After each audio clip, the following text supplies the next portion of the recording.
এই সোনাচূড়া অঞ্চল আপনারা জানেন যে এই সোনাচূড়া অঞ্চলে তৃণমূল কংগ্রেস সন্ত্রাসের জন্য এর আগে এখানে নির্বাচনে কি হয়েছে মানুষ দেখেছে। এখানে নির্বাচনে তৃণমূল কংগ্রেসকে কখনো অংশীদার হিসেবে ভাবাই হয় না। এখানে গণতন্ত্র নেই, আমাদের তৃণমূল কংগ্রেসের এখানে বেশ নেই, এত সন্ত্রাস হয় এখানে বিজেপির। এবং এটা আদিনব্য বিজেপির লড়াই, এটা আদিনব্য বিজেপির লড়াই।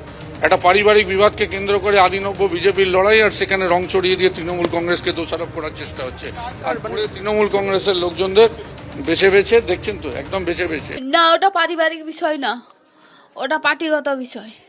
জানে দীর্ঘ বছর আমার ভাসুর টিএমসি করেছিল, আজ 2 বছর বিজেপিতে চলে গেছে, কোনো সুযোগ সুবিধা কিছু পায়নি, আনফানে টাকা পয়সা কিছু পায়নি।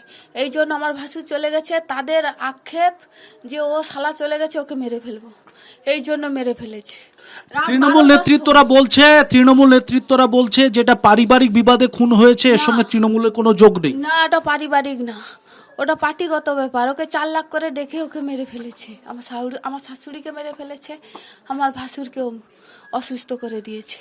রাত 12টার সময় ফোন করে ডেকে নিয়েছে। এই যে দীর্ঘ সময় ধরে একটা তো ওখানে গন্ডগোল চলছিল, পুলিশের ভূমিকা নিয়ে কি বলবেন? পুলিশ এতে কিছু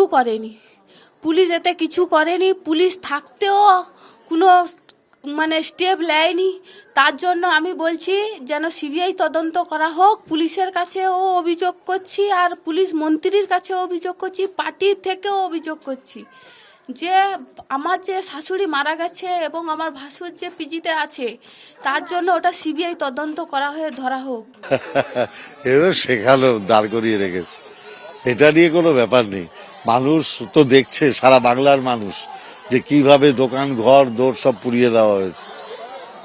তো এটা এক স্লোগান দেওয়া হচ্ছে, ওদের গড়। বললামই তো, সোনাচূড়ায় আমাদের সাংগঠনিক অবস্থা খুবই খারাপ, দুর্বল। সেই জায়গায় দাঁড়িয়ে এটা পরিকল্পিত চক্রান্ত, এবং মানুষ যাতে ভোট দিতে না পারে তার জন্য সব ভাঙচুর করে দিয়েছে।